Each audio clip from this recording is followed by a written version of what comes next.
memperlakukan pembatasan kegiatan masyarakat atau PPKM. Hal ini guna mengurangi mobilitas masyarakat di tengah pandemi COVID-19 yang semakin meningkat.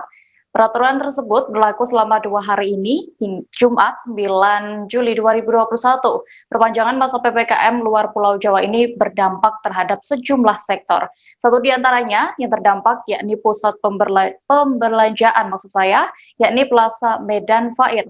Terpantau pihak keamanan berpatroli mengelilingi plaza mendatangi pengunjung yang masih bertahan di dalam agar segera keluar apabila keperluannya sudah selesai. Untuk mengetahui informasi lebih detailnya sudah bergabung bersama saya rekan wartawan Tribun Medan, Freddy yang akan memberikan laporan. Halo Freddy.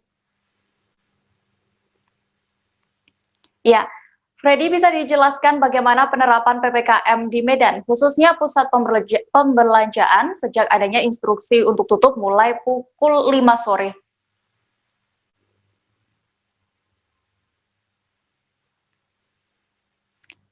Halo, Freddy bisa mendengar saya? Halo? Ya, Freddy, bagaimana bisa Halo? dijelaskan untuk penerapan PPKM di Medan, khususnya pusat perbelanjaan yang diinstruksikan untuk tutup mulai jam 5 sore, Freddy? Ya baik Dea dan juga pemirsa, sejak diberlakukannya PPKM oleh Gubernur Sumatera Utara, sejumlah mal atau plaza di Medan itu menerapkan mulai tutup pada pukul 17.00. Nah, penutupan itu berlangsung sudah beberapa hari ini, mengingat karena memang ya itu merupakan instruksi dari gubernur, sehingga mereka juga khawatir apabila tidak dilaksanakan akan dikenai sanksi. Jadi di Plaza Medan Fair sendiri pada saat kami mendatangi itu pada pukul 17, yaitu seluruh pengunjung agar segera menyelesaikan transaksinya, di mana pada pukul 17 itu seluruh pengunjung harus sudah keluar dari mal. Namun sebenarnya pengelola mal itu tidak menyarankan untuk seluruh tenan yang ada di situ tutup. Namun ada beberapa tenan seperti toko obat dan juga toko bahan-bahan pokok makanan yang masih boleh beroperasi. Namun karena khawatir, akhirnya seluruh tenan itu memilih untuk tutup. Padahal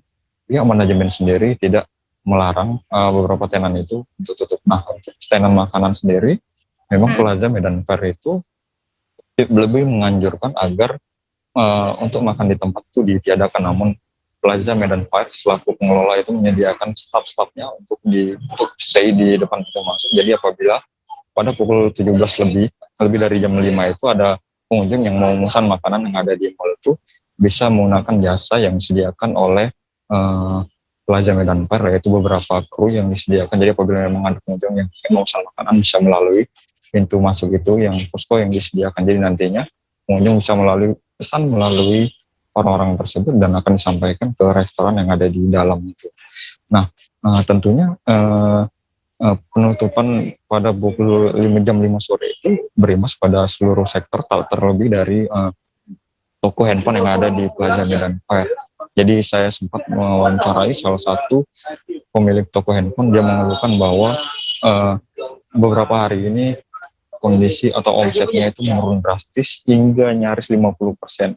Iya, karena memang selama ini sudah diterapkan pembatasan pemberlakuan jam operasional. Jika sebelumnya itu hanya sampai pukul 8 malam, namun sekarang ini hanya sampai dengan 5 sore, sehingga jumlah penghasilan mereka itu menurun drastis. Karena menurut salah satu pemilik toko, Rini, yang saya wawancarai, biasanya toko handphonenya itu ramai sekitar pukul 5 sore lebih, karena memang pada saat itu jam-jamnya orang pulang bekerja, pulang dari kantor begitu.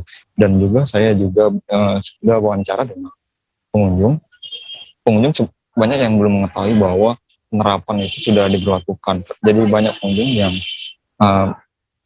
yang merasa tidak mengetahui bahwa mal itu sudah tutup, jadi mereka berusaha masuk, namun pada pintu masuk itu dilarang oleh pihak keamanan. Dan pihak keamanan juga sebelum melarang itu menanyakan terlebih dahulu kedatangan mereka ke Plaza Medan Fair, ke mal tersebut untuk keperluan apa. Apabila keperluannya untuk membeli belanja obat-obatan atau bahan pokok makanan, maka akan diizinkan. Namun jika mereka yang berbelanja pakaian atau apa, mereka disuruh kembali pulang. Nah, jadi berdasarkan wawancara juga dengan manajemen Medan Fair, juga Leni mengatakan mereka akan berencana untuk mengurangi harga sewa tenan-tenan yang ada di Plaza Medan Fair, mengingat jumlah pengunjung dan jumlah jam operasional mereka dipotong jadi sehingga kurang lebih dari 7 jam, sehingga itu sangat berpengaruh pada penghasilan para penyewa tenan tersebut. Jadi mereka akan merumuskan nanti seperti apa diskon atau pengurangan harga sewa. Begitu deh ya. Iya. Jadi juga sudah sempat melakukan wawancara.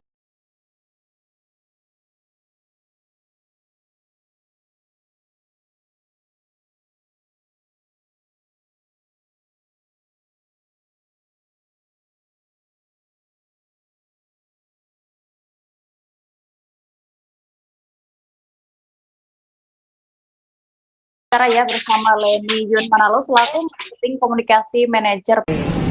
Nah, kita juga koordinasi ke seluruh tenan-tenan kita bahwa yang bersifat esensial, misalnya seperti sandang pangan, obat-obatan, itu diperbolehkan buka sampai jam 8. Jadi di sini untuk supermarket kita, Transmart, itu buka sampai jam 7 malam. Tapi kalau untuk keseluruhan mallnya, kita tutup sampai jam 5 sore. Dan untuk tenan kafe resto, dia tidak boleh lagi melayani di atas jam 5 sore. Jadi dia hanya boleh melayani itu bersifat bawa pulang atau take away atau pemesanan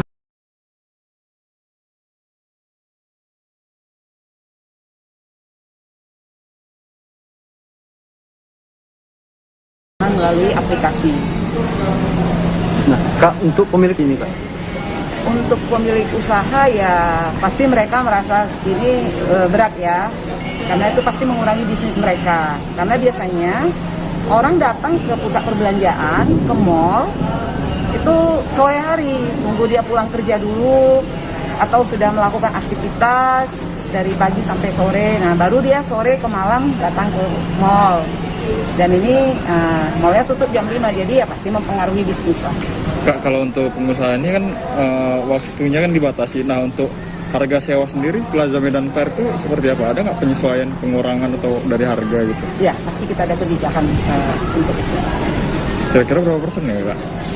Itu belum kita putuskan, nanti dari manajemen kebijakannya bagaimana. Tapi yang pasti itu dikurangi, Kak? Ada Ya, pengurangan harga sewa gitu ya? Ada kebijakan.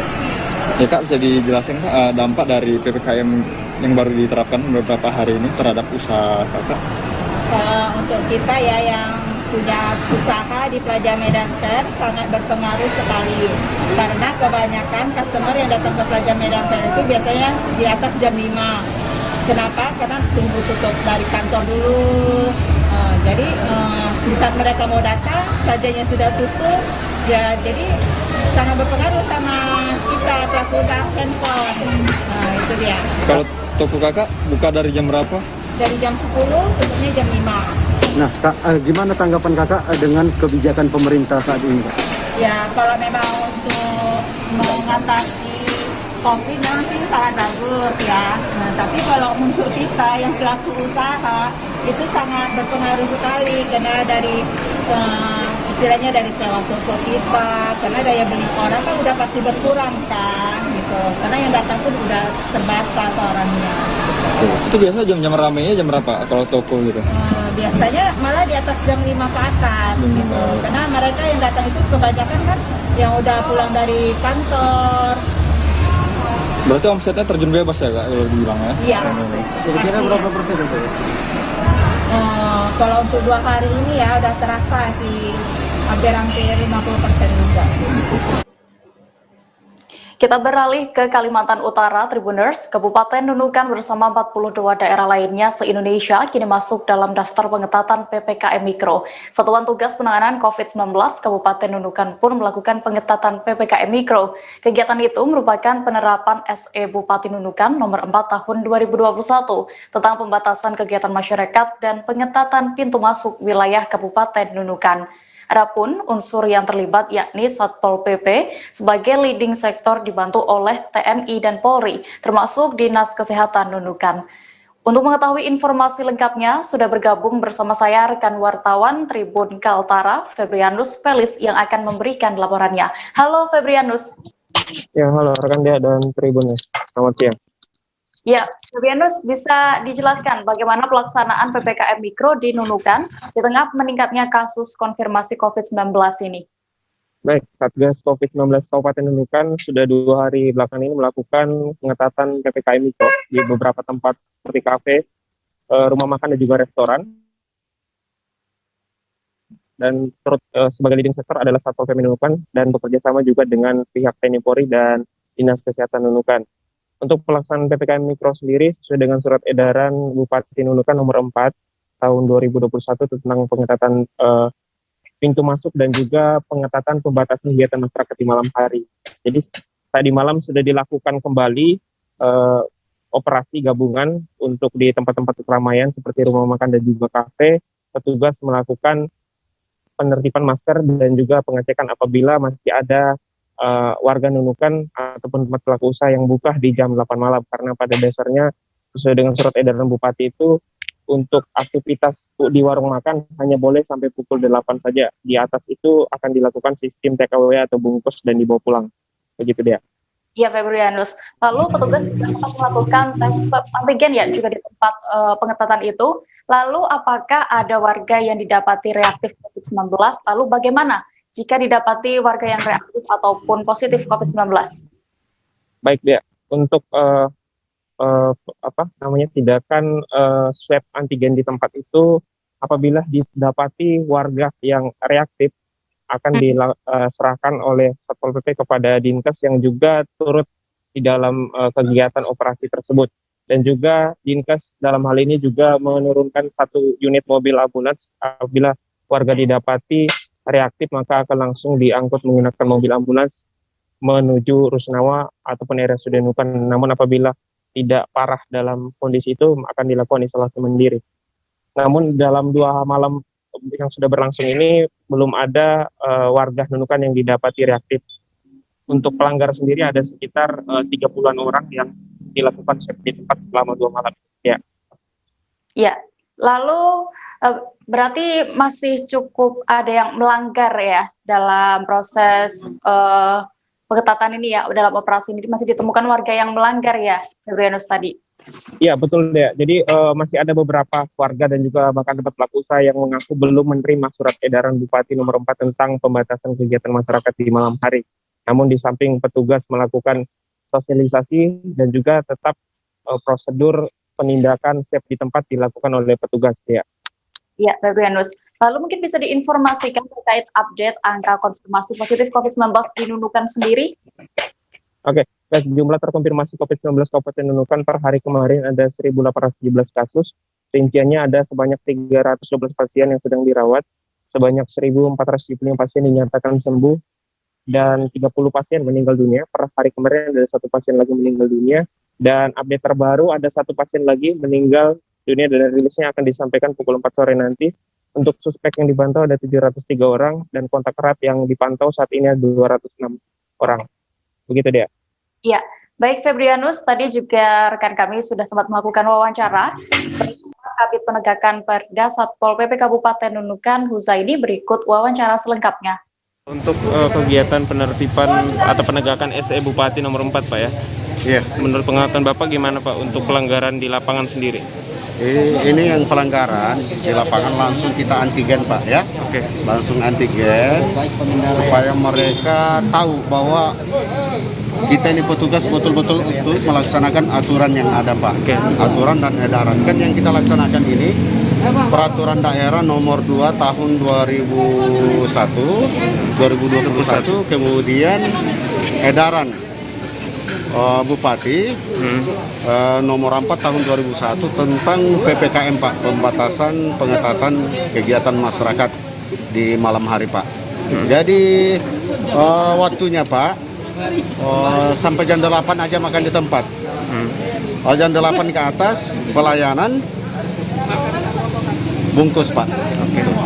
Pelaksanaan rapid swab antigen sendiri Pak sampai berakhirnya masa PPKM atau seperti apa? Seperti itu Pak. Jadi kita kerjasama ya setiap malam ada, dan kita rencananya nanti malam minggu ada razia di jalan Pak, razia di jalan. Jadi pelanggar akan di antigen semua nantinya Pak. Ya rencananya. Baik. Artinya yang tidak bermasker dan Yang tidak bermasker, kemudian bisa saja dikembangkan yang tidak menggunakan APD terkait masalah lalu lintas Pak, masalah lalim. Nggak menggunakan helm, nggak ini. Tapi intinya kita Pak, yang melanggar yang tidak menggunakan masker sesuai dengan peraturan daerah, kemudian yang pembatasan ini Pak, edaran pembatasan. kalau sejauh ini kan masih diberikan teguran Pak.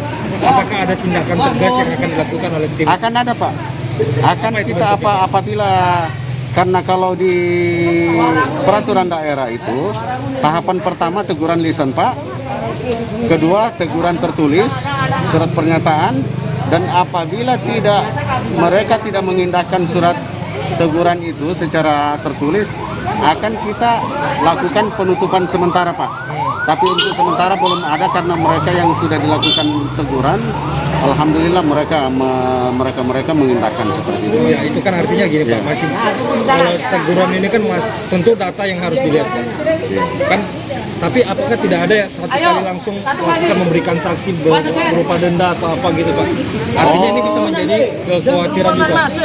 Sebenarnya di peraturan daerah ada sanksi, tapi namun kalau memang sanksi denda itu akan kita turunkan pengadilan Pak dengan kejaksaan, kerjasama dengan pengadilan dan jaksa. Kabar selanjutnya datang dari Kota Solo, Jawa Tengah. Tribuners, kelangkaan tabung oksigen tengah melanda sejumlah daerah di Indonesia, satu diantaranya di Kota Solo, Jawa Tengah. Wali Kota Solo, Gibran Raka Buming Raka mengungkapkan proses pengiriman tabung gas oksigen yang datang dari Kendal mengalami sedikit kemunduran dari jadwal yang telah ditentukan. Adapun tabung gas itu akan diarahkan kepada beberapa rumah sakit yang ada di Kota Solo. Gibran menyebut sebenarnya persoalan kekurangan tabung gas oksigen di rumah sakit Kota Solo ini perlahan mulai terpenuhi.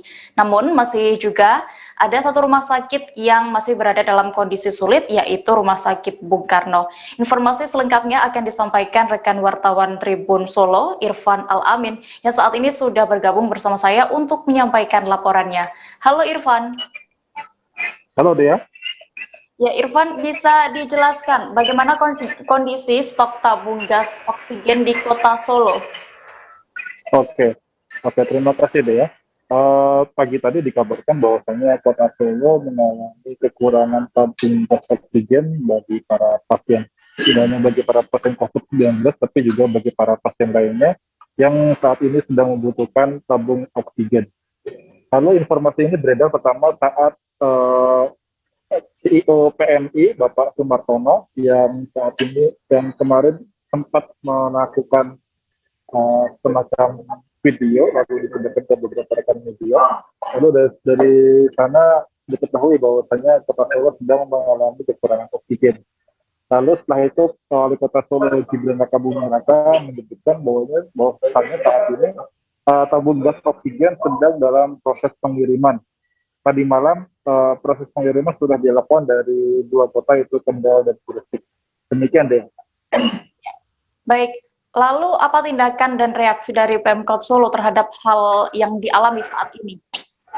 Oke, tadi setelah saya sampaikan bahwasanya saat ini telah dalam proses pengiriman, sehingga untuk kekurangan dari tabung gas oksigen ini sendiri sudah secara perlahan sudah mulai terkendali atau sudah mulai teratasi. Lalu ke depannya untuk proyek jangka panjang agar kekurangan tabung gas atau permasalahan serupa tidak terulang kembali, nantinya Pemkot Solo akan membuat depo tabung gas yang ada di Solo Technopark yang saat ini dijadikan area karantina bagi para penyintas atau pasien COVID-19 dari Kota Solo. Demikian deh. Iya. Baik Tribuners, tadi Irfan juga sudah sempat melakukan wawancara bersama CEO PMI Solo yakni Sumartono dan juga Wali Kota Solo Gibran Raka Buming Raka. Berikut pernyataan mereka. Teman-teman, mohon bantuannya. Pagi ini baru saja saya mendapatkan telepon dari beberapa dokter di rumah sakit yang ada di Solo. Beberapa rumah sakit stok oksigennya sangat mengkhawatirkan, mungkin tinggal beberapa jam lagi habis. Mereka semalam sudah berusaha untuk minta bantuan ke beberapa pemasok, tapi ternyata sampai pagi ini juga tidak dikirimkan. Sekali lagi, apabila teman-teman mempunyai jaringan yang dapat membantu, mohon bantuannya agar rumah sakit yang ada di Solo dan sekitarnya ini tetap bisa beroperasional, karena ketersediaan oksigennya sangat mengkhawatirkan. Terima kasih.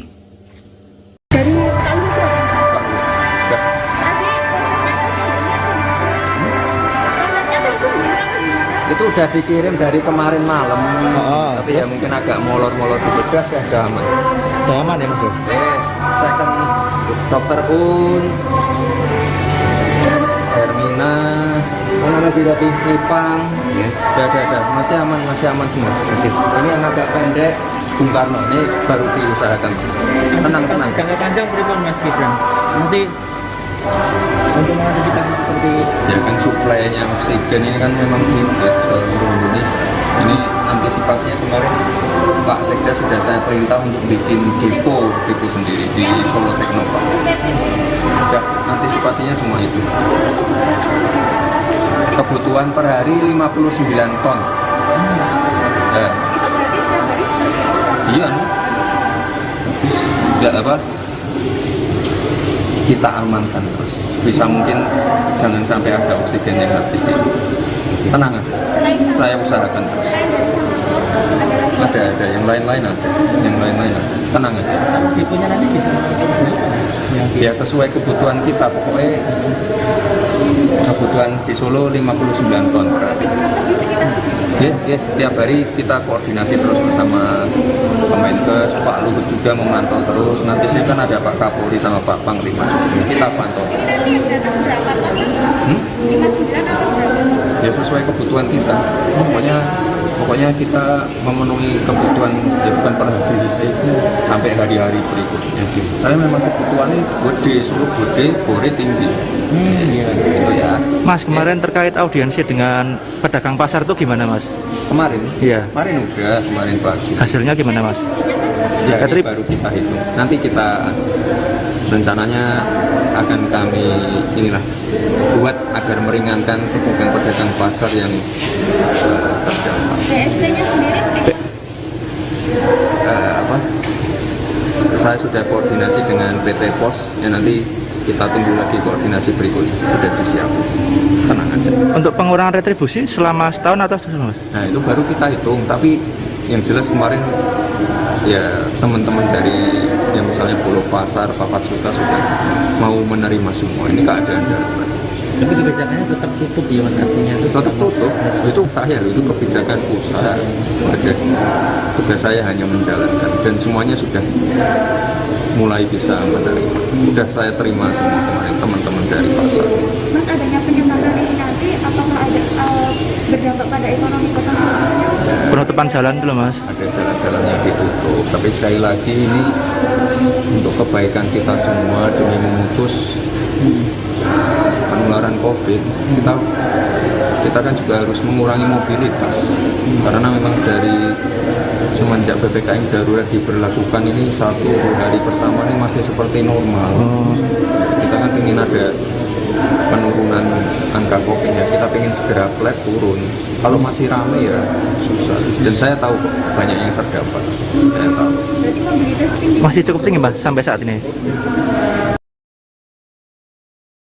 bantuan untuk UMKM Mas? Ya, nanti ada juga, sudah disiapin juga. Kan Pak Sekda udah bilang itu. Berapa ya? 17.000 penerima. Kira-kira ketemu? Segera. Ya, kita usahakan secepat mungkin. Saya tahu banyak yang terdampak. Kita bantu sebisa mungkin. Dan saya juga sudah audiensi dengan teman-teman pengusaha juga.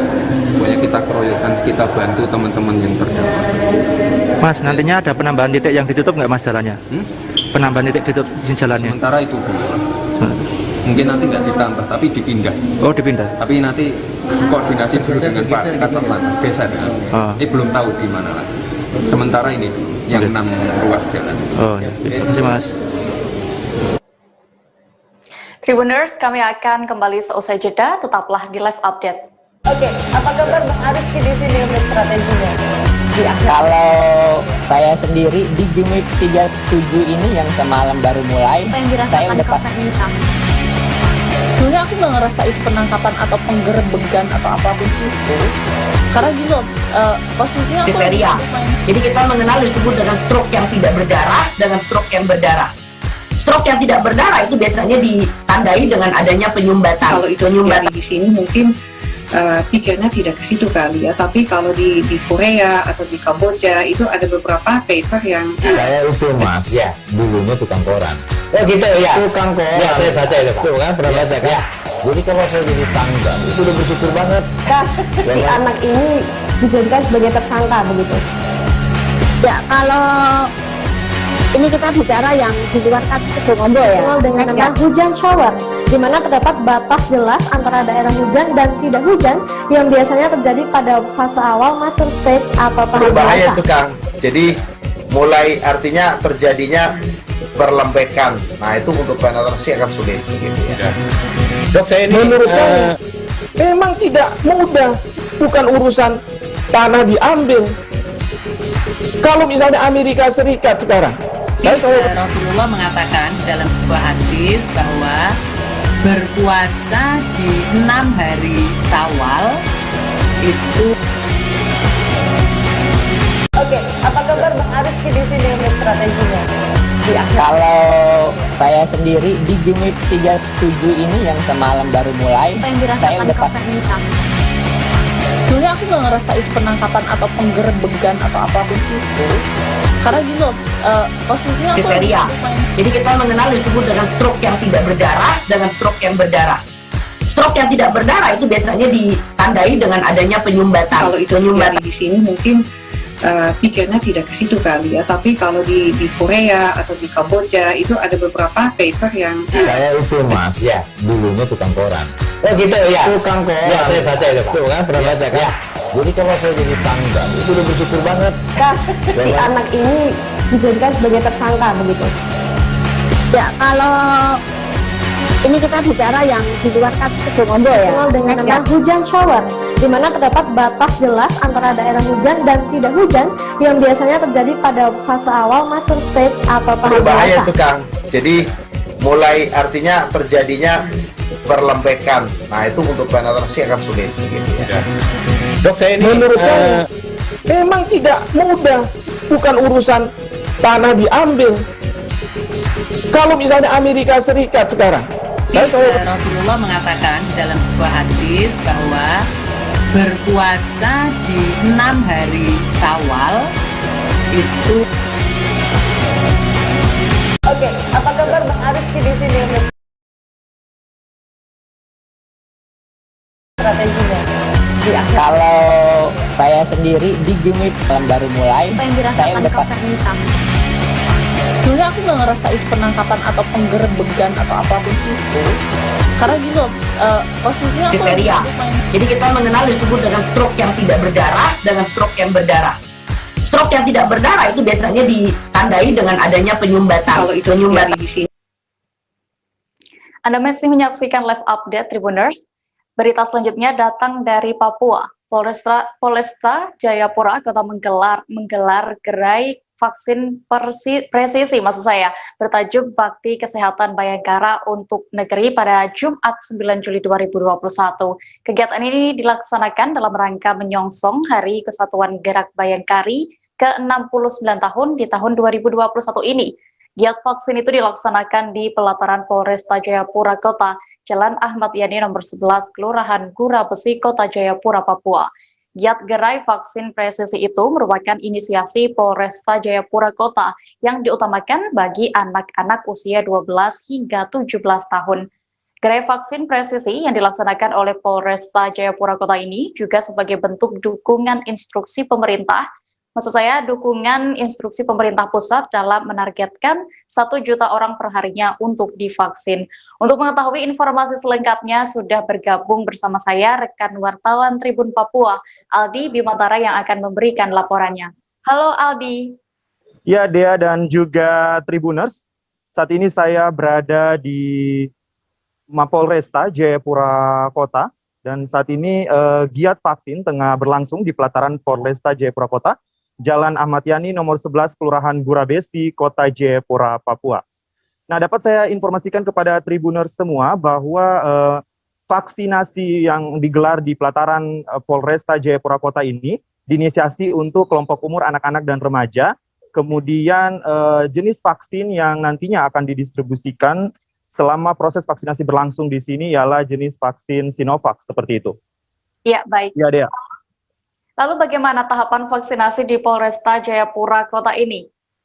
Ya, Dea dan juga Tribuners, dapat saya informasikan kepada Tribuners semua bahwa tahapan vaksinasi yang ada di pelataran Polresta Jayapura Kota ini, jadi bagi warga yang ingin datang melakukan vaksinasi, mereka harus melalui berbagai tahapan, beberapa tahapan seperti pengecekan identitas, pengecekan suhu badan dan juga denyut jantung, kemudian setelah itu baru melakukan proses penyuntikan vaksinasi dan juga tahap observasi selama 30 menit untuk melihat vaksin bereaksi, seperti itu, Dea. Ya, baik Aldi. Lalu berapa target dari pihak Polresta Jayapura Kota sendiri dalam giat vaksinasi? Untuk target vaksinasi perdana yang dilaksanakan hari ini, Dea dan juga Tribuners, target dari Polresta Jayapura Kota sendiri ialah untuk kategori anak-anak dan juga remaja sebanyak 100 orang, sementara untuk golongan umur dewasa ialah targetnya sebanyak 150 orang. Begitu, Dea. Ya, baik, terima kasih Aldi untuk laporannya. Selamat kembali bertugas. Kita beralih ke Sulawesi Utara, Tribuners. Calon peserta Munas Kadin 2021 meninggal dunia lantaran terpapar COVID-19. Sebelumnya, ia sempat menjalani perawatan di Rumah Sakit Hermina Kendari. Namun naas ia tidak mampu bertahan. Jenazah pasien COVID-19 itu kemudian dikremasi di TPU Hindupura Prajapati, Kota Kendari. Diketahui pasien positif COVID-19 yang meninggal dunia ini berinisial RS. Ia dinyatakan positif COVID-19 saat dilakukan tes PCR sehari menjelang Munas Kadin pada 1 Juli lalu. Pantauan Tribun News Sultra, proses kremasi jenazah RS ini turut disaksikan oleh keluarga. Keluarga pun tampak histeris melihat prosesi kremasi jenazah RS. Untuk mengetahui informasi lengkapnya sudah bergabung bersama saya rekan wartawan dari Tribun Sultra, Sri Rahayu yang akan memberikan laporan. Halo Sri Rahayu. Ya, selamat siang, Dea. Iya, baik. Bisa dijelaskan bagaimana kronologi hingga peserta Munas Kadin tersebut dinyatakan meninggal dunia? Ya, baik, dapat saya laporkan, Dea, bahwa kronologi peserta Munas Kadin 2021 Kendari ini meninggal setelah 6 hari dirawat di Rumah Sakit Hermina Kendari, Sulawesi Tenggara. Salah satu peserta Munas Kadin di Provinsi Sultra yang berinisial RS ini meninggal dunia pada tanggal 6 Juli 2021 lalu. Selanjutnya, proses pemulasaran jenazah RS yang meninggal karena terindikasi positif COVID-19 itu juga dilakukan di Rumah Sakit Umum Daerah Kota Kendari, berdasarkan persetujuan dari pihak keluarga. Sebelumnya, RS dinyatakan positif setelah mengikuti tes swab yang dilakukan oleh panitia Munas Kadin beberapa waktu lalu untuk bertempat di Hotel Claro Kendari. Baik, Sri Rahayu, lalu apakah almarhum ini termasuk dalam klaster Kota Kendari? Ya, baik, Dea. Berdasarkan keterangan dari Ketua Kadin DKI Jakarta Diana Dewi saat dihubungi oleh tribunnews.ultra.com, ia membenarkan bahwa anggotanya tersebut meninggal dunia akibat terpapar COVID-19 di Rumah Sakit Hermina Kendari. Namun ia meluruskan bahwa RS ini bukan terpapar COVID-19 pada saat di Kota Kendari. Karena Dewi Diana menduga bahwa RS ini terkena pada saat di perjalanan dari Jakarta ke Kendari, karena sebelumnya juga hasil tes swab yang dilakukan oleh RS ini saat masih di Jakarta itu hasilnya positif. Dapat saya informasikan pula bahwa RS ini sempat melakukan protes pada saat proses swab yang dilakukan di Claro Hotel Kendari, karena ia mengaku dari Jakarta ia mendapatkan hasil yang negatif, sementara di Kendari ia dinyatakan positif. Dan itulah dugaannya tadi bahwa ternyata ia terpapar dalam perjalanan. Begitu, dia. Baik, lalu setelah dinyatakan positif, apa yang kemudian dilakukan pihak panitia? Ya, baik, berdasarkan aturan dari pihak panitia, apabila ada peserta yang dinyatakan positif COVID-19, maka ia tidak diperbolehkan masuk ke area Munas Kadin. Kemudian untuk RS ini sendiri, pada saat dikonfirmasi bahwa ia positif COVID-19, ia langsung dibawa ke rumah sakit Angkasa yang berada di Bandara Hanoi. Begitu dia. Ya, baik Sri Rahayu, lalu diketahui bahwa jenazah itu kemudian dimakamkan di Kota Kendari ya. Seperti apa proses pemakamannya? Ya. Ya baik, dapat saya informasikan bahwa prosesi pemakaman dari RS ini disaksikan oleh pihak 4 atau 5 orang. Kemudian disaksikan pula oleh Ketua Kadin Sulawesi Tenggara, Bapak Anton Timbang. RS ini sendiri dikremasi pada tanggal 8 Juli kemarin, bertempat di Pura Prajapati, Kota Kendari. Tempat itu merupakan TPU Nindu Jalan Perkebunan Penggala Kepuatu, Kota Kendari, Sulawesi Tenggara. Dari potongan video yang diterima tim tribunnews.ultra.com terlihat seorang wanita yang diduga merupakan anak dari RS ini tak kuasa menahan tangisnya pada saat proses kremasi berlangsung. Ia tak henti-hentinya menangis, bahkan ketika ia ditenangkan oleh orang-orang yang ada di sekitarnya, ia tidak berhenti memanggil-manggil RS dengan sebutan papa. Seperti itu dia. Ya, baik Sri Rahayu, terima kasih untuk laporannya. Selamat kembali bertugas. Baik Tribuners, kita beralih ke Pangkal Pinang. Ratusan warga memenuhi Puskesmas Taman Sari, Pangkal Pinang, Bangka Belitung sejak pukul 5 pagi tadi. Mereka mengantre sejak pagi demi bisa mendapatkan vaksin gratis. Namun puluhan masyarakat itu merasa kecewa lantaran tidak kebagian mendapatkan vaksin gratis tersebut. Pasalnya persediaan stok vaksin di Kota Pangkal Pinang ini menipis dan diperkirakan akan habis dalam beberapa hari lagi. Informasi lengkapnya akan disampaikan rekan wartawan kami dari Bangka Pos, Arya Bima Mahendra, yang saat ini sudah bergabung bersama saya dari lokasi. Halo Arya. Halo Dea, halo. Iya, Arya bisa dijelaskan bagaimana proses berlangsungnya kegiatan vaksinasi di Pangkal Pinang hari ini? Ya, baiklah Dea, dapat saya laporkan bahwa hari ini, tepatnya Jumat 9 Juli 2021, telah dilakukan vaksin di Puskesmas Taman Sari, Kota Pangkal Pinang, Bangka Belitung. Ratusan warga sudah mulai mengantri di puskesmas tersebut dari pukul jam 5 pagi, sedangkan untuk waktu vaksinasinya baru dimulai ataupun dibuka sekitar jam 8 tadi pagi. Oleh karena itu, beberapa warga merasa menelan kekecewaan yang mendalam karena menurut mereka dirinya yang telah mengantri dari pukul jam 5 pagi terpaksa harus pulang karena saat itu stok vaksin yang tersedia di Puskesmas Taman Sari Kota Pangkal Pinang hanya disediakan sebanyak 120 vaksin jenis Sinovac. Nah, sementara itu beberapa warga yang tidak mendapatkan nomor antrian ataupun tidak kebagian jatah vaksinasi terpaksa harus dipulangkan ataupun disuruh pulang dan diinstruksikan untuk kembali di hari berikutnya. Seperti itu, Dea. Ya, Arya, lalu apa yang sebenarnya membuat masyarakat antusias hingga ada sangat pagi tadi untuk mendapatkan vaksin ini? Ya, nah, terima kasih Dea. Dalam beberapa hari terakhir ini memang masyarakat di Kota Pangkal Pinang cukup antusias untuk mendapatkan vaksin. Terlebih lagi saat ini vaksin yang diberikan kepada masyarakat sudah diperbolehkan untuk anak di bawah umur ataupun anak berusia di bawah 18 tahun. Di mana sebelumnya untuk vaksinasi sendiri hanya diperuntukkan untuk anak di usia 18 tahun ke atas. Sedangkan saat ini juga kartu vaksinasi yang didapatkan dari proses vaksin tersebut akan digunakan, beberapanya akan digunakan untuk keperluan seperti mengurus surat-surat untuk pengurusan kartu identitas ataupun untuk sebagai syarat penerbangan dan lain-lain. Seperti itu, Dea. Ya, lalu bagaimana cara pihak Puskesmas Taman Sari ini mengatasi kerumunan masyarakat yang mengantri vaksin itu, Arya? Ya, membeludaknya masyarakat yang mengantri vaksin di Puskesmas Taman Sari membuat pihak Puskesmas Taman Sari Kota Pangkal Pinang cukup kewalahan. Namun di sini pihak Puskesmas Taman Sari Kota Pangkal Pinang menyarankan kepada masyarakat untuk melakukan pendaftaran terlebih dahulu sehingga di saat hari vaksinasi jumlah masyarakat yang datang itu tidak terlalu membludak. Selain itu juga pihak Puskesmas Taman Sari Kota Pangkal Pinang meminta bantuan dari petugas kepolisian ataupun dari TNI untuk membantu mengamankan ataupun membantu menertibkan masyarakat yang mengantri di Puskesmas Taman Sari, Kota Pangkal Pinang. Iya, Arya tadi Anda sebutkan untuk hari ini vaksinasi tersedia hanya 120 vaksin ya. Lalu sebenarnya ada berapa banyak stok vaksin yang tersedia di Pangkal Pinang ini sendiri?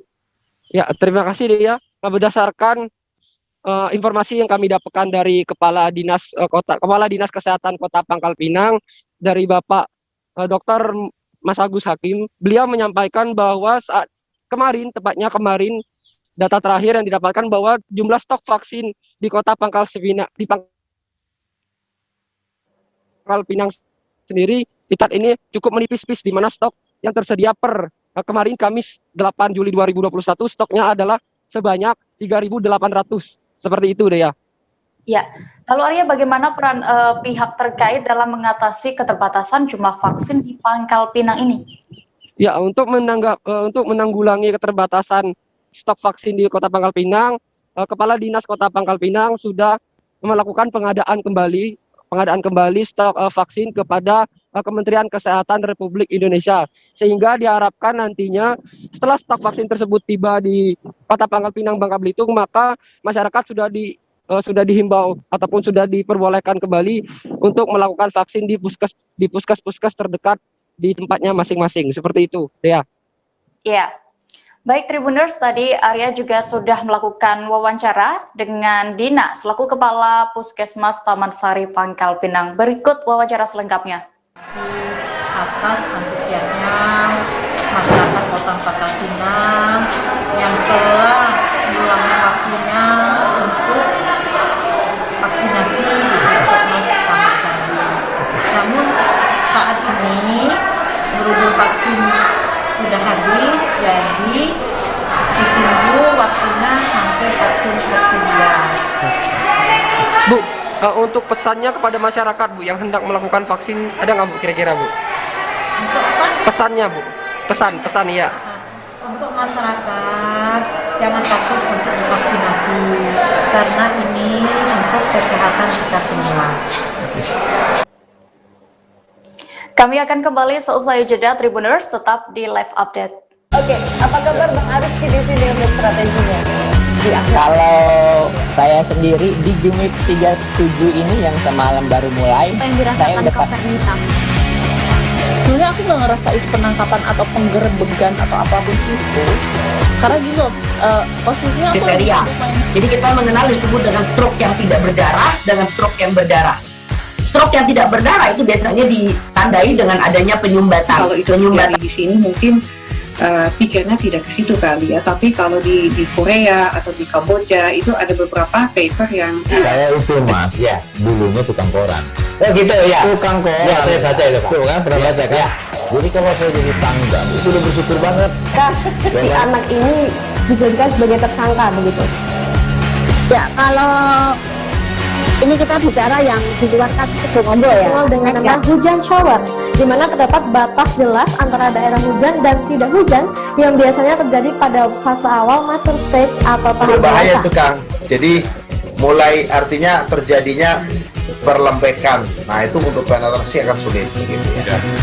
Dok, saya ini menurut saya memang tidak mudah, bukan urusan tanah diambil.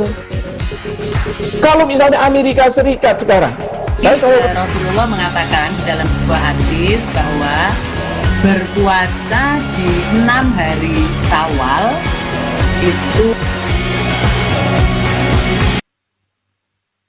Anda masih menyaksikan live update bersama saya Diamita Tribuners.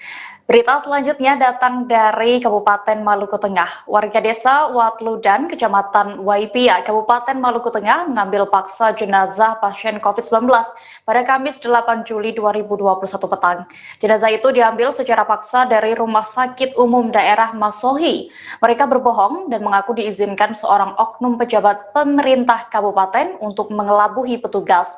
Fakta itu diungkap oleh Bupati Maluku Tengah, Tua Sikal Abual saat dimintai keterangan pada Kamis 8 Juli malam. Menurutnya, para warga itu datang dan membawa nama asisten 1 yang merupakan pejabat Pemkab Maluku Tengah. Namun setelah di cross-check oleh Abua langsung kepada pejabat yang disebut warga itu, pejabat itu mengaku tidak menahu mengenai masalah tersebut. Pihaknya pun menduga para warga sengaja menyebut nama pejabat itu agar dibiarkan membawa jenazah pulang ke rumah. Abua juga memastikan pasien itu meninggal setelah terkonfirmasi positif COVID-19. Hal itu dinyatakan lewat tes usap dengan metode PCR.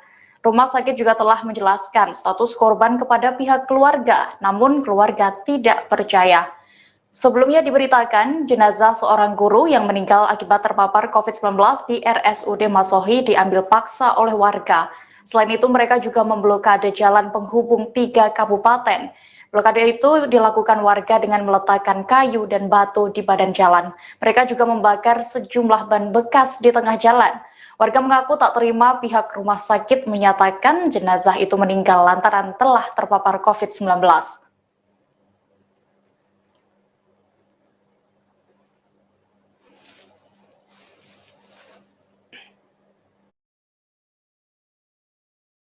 Maluku Tengah kita beralih ke Lebak, Banten.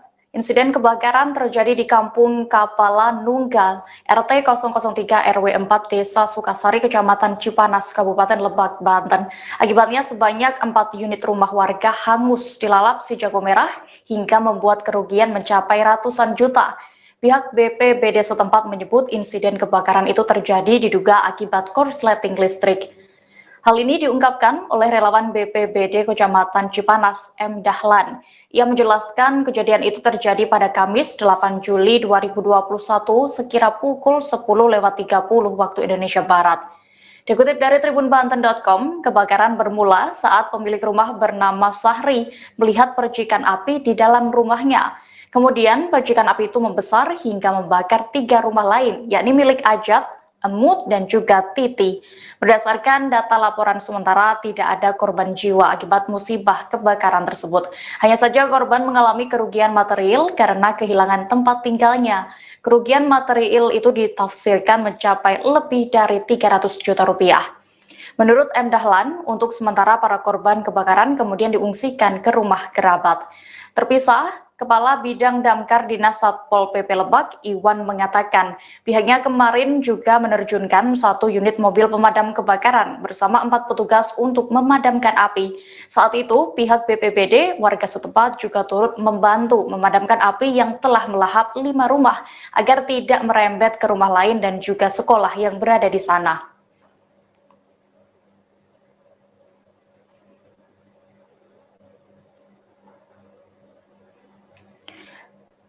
Kabar selanjutnya datang dari Nganjuk, Jawa Timur, Tribuners. Bupati Nganjuk nonaktif yakni Novi Rahman Hidayat ditahan di rumah tahanan Polres Nganjuk pada Kamis 8 Juli 2021.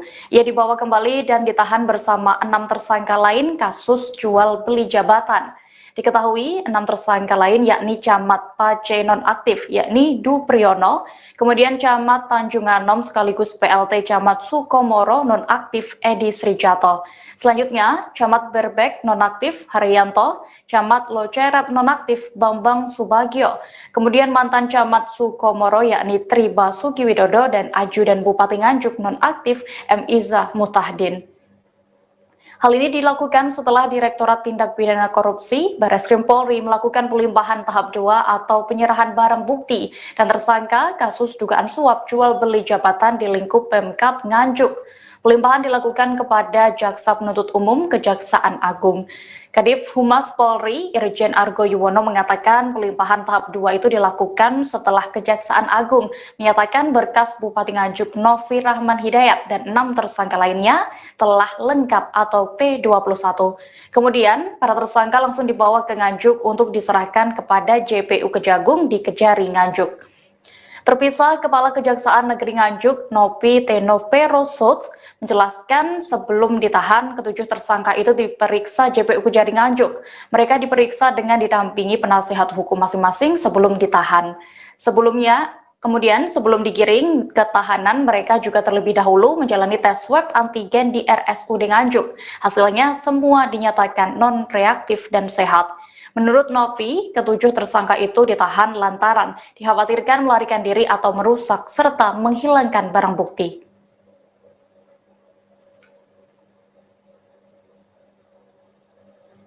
Tribuners, informasi tadi sekaligus menutup perjumpaan kita dalam live update siang ini. Masih di tengah pandemi, kami kembali mengingatkan kepada Anda untuk selalu menerapkan protokol kesehatan dimanapun berada. Dan jangan lupa saksikan live update selanjutnya hanya di kanal YouTube tribunnews.com. Saya Diamita beserta kru yang bertugas pamit. Terima kasih dan sampai jumpa. Jangan lupa like, subscribe, dan share ya!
Datang di Tribun Inspirasi Lokal dan seperti biasa masih bareng Cheryl Hatamesen di sini ya. Oh iya, anyway kita mau kasih tahu kalau hari ini syutingnya, nongkrongnya ini udah sesuai dengan protokol kesehatan. Kita juga udah swab, jadi boleh dong gue cepat masker sebentar ya. Oke.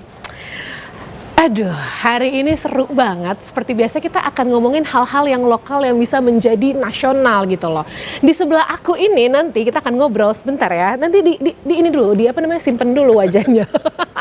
Ini ada seseorang Beli ya, asal Bali tapi tinggal di Jakarta, udah lama di Jakarta. Dulu ini beliau ini nih, gue tuh taunya tuh orang event, otak kiri event taunya. Terus kita kerja bareng bersama-sama. Terus sekarang kayak kenapa tiba-tiba jadi entrepreneur? Nah, siapakah dia ya? Nah, tapi sebelum kita nongkrong-nongkrong, ini buat Tribuners aku ada info ya. Jadi buat Tribuners yang ini punya usaha rumahan, UMKM. Nah, ini ada solusi bisnis andalan dari HP Printer Smart Tank 519. Ini murah, tapi ini harganya affordable, tapi user friendly. Kalau pengen tahu lebih lanjut, langsung lihat aja scan QR di sini. Nah, gue pengen kasih tahu kalau hari ini kita nongkrong barengnya ada di depan kedai Tualen yang ada di M Block Market. Dan sekarang bareng-bareng nih sama Cheryl di sini ada seseorang yang bernama adalah, bilangnya apa ya? Bliwena ya? Bliwena. Jadi taunya dulu adalah orang event gitu, nggak tahu gimana tiba-tiba aku tuh tahu duluan kedainya, tiba-tiba baru tahu oh the man behind the toilet ini Dese, dia gitu maksudnya. Apa kabar Bliwena? Cheryl, apa kabar? Baik, sehat ya? Terima kasih. Sehat ya? Undang. Sehat. Kita tuh sekarang cuma pengen sehat doang gitu loh hari-hari gini, ya nggak sih? Bener. Jadi aku tuh tahu Toilen ini, si Toilen ini tuh awalnya adalah satu kedai yang jual arak Bali, tapi udah di apa ya? Udah kayak di mixture, dibikin udah dibikin fun gitu loh. Nah, oke. Sekarang sebelum awal-awalnya ini pengen tahu dulu ya profilnya kayak gimana sih si Toilen ini? Toilen ini awalnya memang belum sebelum bernama Toilen ya. Jadi memang aku pada saat pandemi bulan Maret, terus kemudian April tahun lalu ya. Maret 2020. Oke. Kemudian kita berpikir karena event kegiatan kita nggak bisa dilakukan, berkerumun juga nggak boleh gitu ya. Akhirnya kita mikir apa yang bisa kita lakukan dan dari rumah tentunya gitu kan. Dan kemudian kita sempat bingung ini menghadapi pandemi seperti apa dan nggak cuman gue tapi semua orang pastinya gitu ya. Benar. Dan akhirnya kami memilih berkegiatan yang memang dekat dengan kehidupan kita gitu loh.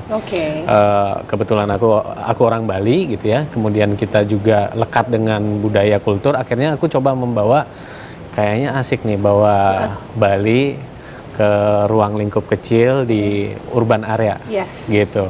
Tetapi tetap dengan ya adjustment sana sini lah gitu, karena kita tidak bisa memaksakan.